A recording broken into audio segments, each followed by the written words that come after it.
ناظرین و سامعین، آج میں آپ کو 22 رمضان المبارک منگل کے دن کا وظیفہ بتانے جا رہا ہوں۔ وظیفہ بہت ہی آسان اور چھوٹا سا ہے۔ وظیفہ کرنے کے بعد آپ اللہ تعالیٰ سے جو بھی جائز دعا کریں گے انشاءاللہ تعالیٰ اللہ تعالیٰ آپ کی قبول فرمائے گا۔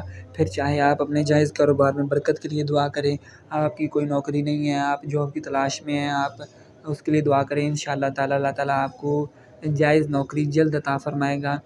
آپ شادی کرنا چاہتے ہیں، نکاح کرنا چاہتے ہیں، آپ کی نہیں ہو رہی، آپ اس کے لیے دعا کریں، انشاءاللہ تعالیٰ اللہ تعالیٰ اچھے اسباب، نیک اسباب پیدا فرمائے گا۔ آپ اپنے بچوں کے رشتوں کے لیے پریشان ہیں، کوئی اچھا رشتہ نہیں مل رہا، آپ اس کے لیے دعا کریں، انشاءاللہ تعالیٰ اس میں اللہ تعالیٰ کامیابی فرمائے گا، اللہ تعالیٰ نیک اچھے اسباب پیدا فرمائے گا۔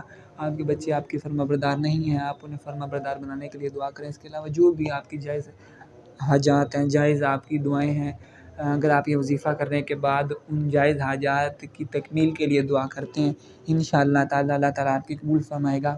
ناظرین، رمضان المبارک کا بابرکت مہینہ جاری و ساری ہے، تیسرا عشرہ شروع ہو چکا ہے جہنم سے آزادی کا۔ ناظرین، پہلا عشرہ گزر گیا، دوسرا عشرہ گزر گیا، تیسرے عشرے کی ناظرین آج 2 تاریخ ہے۔ ویسے تو رمضان المبارک کی جو ہے وہ 22 تاریخ ہے، لیکن تیسرے عشرے کی ناظرین ایک قسم سے 2 تاریخ بنتی ہے، اور ناظرین یعنی کہ 22 تاریخ ہے۔ تو ناظرین، رمضان المبارک کی 22 تاریخ ہے، تیسرا عشرہ جاری و ساری ہے، اور ناظرین کل تاخرات تھی 21 رمضان المبارک، اور کل تاخرات ہے 23 رمضان المبارک۔ تو ناظرین آج 22 رمضان المبارک ہے، بڑا بابرکت دن ہے رمضان المبارک میں۔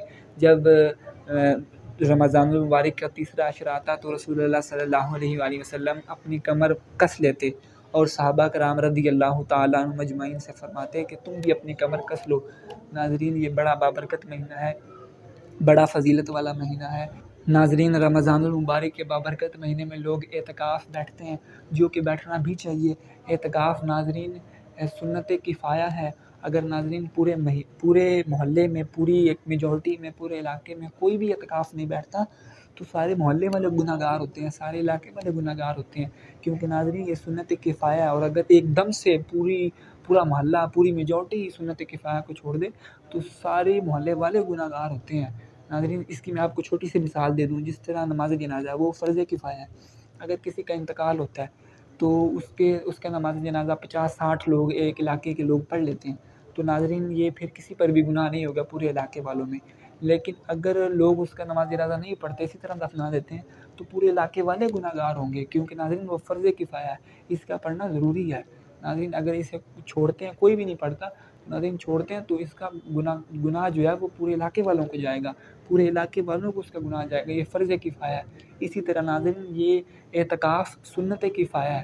ناظرین، جو لوگ اعتکاف بیٹھتے ہیں پورے محلے میں سے، پورے علاقے میں سے کوئی نہ کوئی اعتکاف ضرور بیٹھے۔ اگر ناظرین کوئی بھی نہیں بیٹھے گا تو پورے محلے والے گناہ گار ہوں گے، یہ سنت کفایہ ہے۔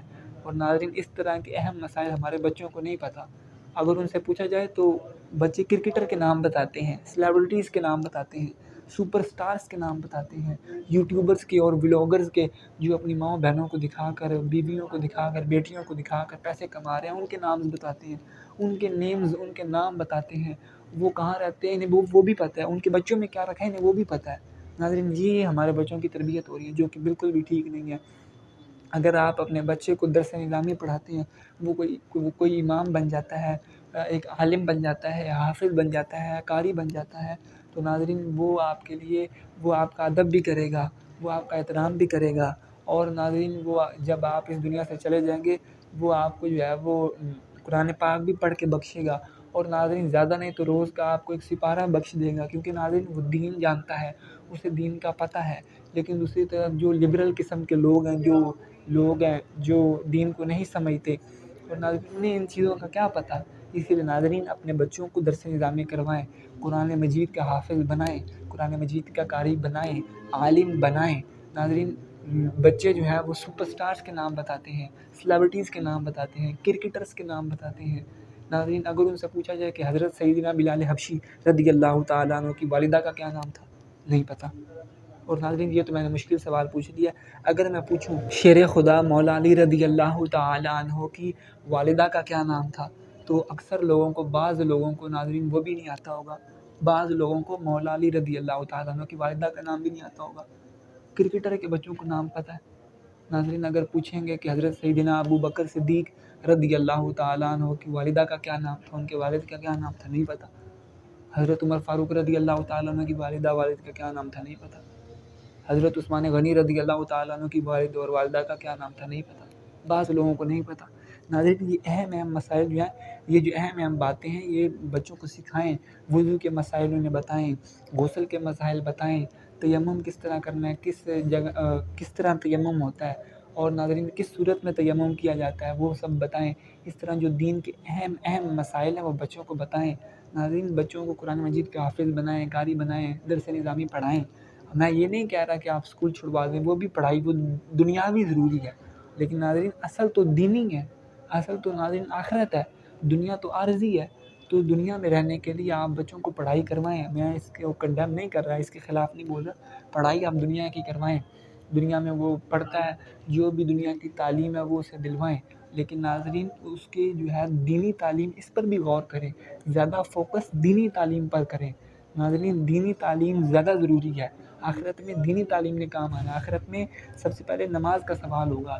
ناظرین اسی لیے بچوں کو جو ہے وہ دین کی طرف ان کی رغبت کریں، ان کو جو ہے وہ سختی سے، جو 10 سال جس بچے کی عمر ہوگی اس سے کہیں نماز پڑھو، سختی کرو اس پہ اگر وہ نہیں پڑھتا۔ تو ناظرین اس طرح جو اہم مسائل ہیں وہ بچوں کو بتائیں۔ تو ناظرین ہم اپنے وظیفے کی جانب آتے ہیں۔ وظیفہ ناظرین بہت ہی آسان اور چھوٹا سا ہے۔ سب سے پہلے آپ یہ کسی بھی علاقے میں ہیں کہ کہیں کسی بھی ملک میں آپ یہ وظیفہ کر سکتے ہیں۔ آپ چاہے امریکہ میں ہیں، کینیڈا میں ہیں، روس میں ہیں، چائنا میں ہیں، جاپان میں ہیں، نارتھ کوریا میں ہیں، آسٹریلیا میں ہیں، نیوزی لینڈ میں ہیں، ارجنٹینا میں ہیں، برازیل میں ہیں، پاکستان میں ہیں، بھارت میں ہیں، ساؤتھ افریقہ میں ہیں، آپ کسی بھی ملک میں ہیں، برونائی میں ہیں، انڈونیشیا میں ہیں، ملیشیا میں ہیں، سری لنکا میں ہیں، آپ کسی بھی ملک میں، ویتنام میں ہیں، آپ یہ وظیفہ کر سکتے ہیں۔ تو ناظرین وظیفے کی طرف چلتے ہیں۔ آپ نے باوضو ہو کر مصلی پر بیٹھ جانا ہے۔ اس کے بعد ناظرین آپ نے ایک مرتبہ درود پاک پڑھنا ہے۔ درود پاک آپ کوئی سبھی پڑھ سکتے ہیں، صلی اللہ علیہ وآلہ وسلم پڑھ لیں، صلی اللہ علی محمد پڑھ لیں، نماز والا درود ابراہیمی بھی پڑھ سکتے ہیں۔ اس کے بعد ناظرین آپ نے اپنے مقصد کی نیت کرنی ہے، جس مقصد کے لیے آپ یہ وظیفہ کر رہے ہیں، مقصد کو ناظرین آپ نے اپنے ذہن میں رکھنا ہے۔ اس کے بعد ناظرین آپ نے ایک مرتبہ اعوذ باللہ من الشیطان الرجیم بسم اللہ الرحمن الرحیم پڑھ لینی ہے۔ اس کے بعد ناظرین آپ نے 11 مرتبہ یا کریم یا اللہ پڑھنا ہے۔ دونوں بڑے بابرکت اللہ تعالیٰ کے نام مبارک ہیں، اس طرح آپ نے پڑھنا ہے۔ یا کریم یا اللہ ایک مرتبہ ہو گیا، یا کریم یا اللہ 2 مرتبہ ہو گیا، یا کریم یا اللہ 3 مرتبہ ہو گیا۔ اس طرح ناظرین آپ نے 11 مرتبہ یا کریم یا اللہ پڑھنا ہے۔ اس کے بعد ناظرین دوسرے نمبر پر جو آپ نے وظیفہ کرنا ہے وہ آپ نے سورۃ الکوثر کا کرنا ہے۔ سورۃ الکوثر قرآن مجید کی بڑی بابرکت سورت ہے۔ ناظرین آپ نے بڑی بابرکت، طاقتور اور سب سے چھوٹی سورت ہے، ناظرین آپ نے سورۃ الکوثر کا وظیفہ کرنا ہے۔ ناظرین آپ تسبیح کے دانوں پر بھی کر سکتے ہیں، ہاتھوں کی انگلیوں پر بھی کر سکتے ہیں۔ اس کے بعد ناظرین تیسرے نمبر پر جو آپ نے وظیفہ کرنا ہے وہ 2 بڑے بابرکت کلمات ہیں، اللہ تعالیٰ نے اپنے عرش کے ساتھ لٹکائے ہوئے ہیں، سبحان اللہ و بحمدہ سبحان اللہ العظیم۔ دونوں بڑے بابرکت کلمات ہیں، اللہ تعالیٰ نے اپنے عرش کے ساتھ لٹکائے ہوئے ہیں۔ ناظرین آپ نے یہ دونوں کلمات 11 مرتبہ پڑھنے ہیں۔ اس کے بعد ناظرین چوتھے نمبر پر جو آپ نے وظیفہ کرنا ہے وہ آپ نے سورۃ القدر کا کرنا ہے۔ سورۃ القدر قرآن مجید کی 97 نمبر سورت ہے، 97 نمبر سورت ہے قرآن مجید کی سورۃ القدر۔ آپ نے ناظرین 7 مرتبہ سورۃ القدر پڑھنی ہے۔ آپ نے شروع میں بسم اللہ الرحمن الرحیم پڑھ لینی ہے، بسم اللہ شریف آپ نے شروع میں پڑھنی ہے۔ اس کے بعد ناظرین آپ نے آخر میں درود شریف پڑھ لینا ہے، جو آپ نے اول میں پڑھا تھا وہ آپ نے آخر میں پڑھنا ہے۔ پھر ناظرین آپ نے دعا کرنی ہے، اور ناظرین دعا میں آپ نے سب سے زیادہ مظلوم فلسطینیوں کے لیے دعا کرنی ہے، وہ اس وقت بڑی ہی مشکل میں ہے، ناظرین بڑی ہی مشکل میں ہے، تقریباً 6 مہینے ہونے والے ہیں، اسرائیل مسلسل غزہ پر بمباری کر رہا ہے۔ ناظرین آپ نے ان کے لیے سب سے زیادہ دعا کرنی ہے، مظلوم فلسطینیوں کے لیے۔ اس کے بعد ناظرین آپ کشمیری مسلمانوں کے لیے دعا کریں، پوری امت مسلمہ کے لیے دعا کریں، تمام مسلمانوں کے جائز مقاصد کی تکمیل کے لیے دعا کریں، اپنے جائز مقاصد کی تکمیل کے لیے دعا کریں، اگر ہو سکے تو ناظرین مجھ بندہ ناچیز کے لیے دعا کریں۔ ناظرین اس ویڈیو کو زیادہ سے زیادہ شیئر کریں تاکہ یہ پیغام زیادہ سے زیادہ لوگوں تک پہنچ سکے۔ بہت شکریہ، السلام علیکم ورحمۃ اللہ وبرکاتہ۔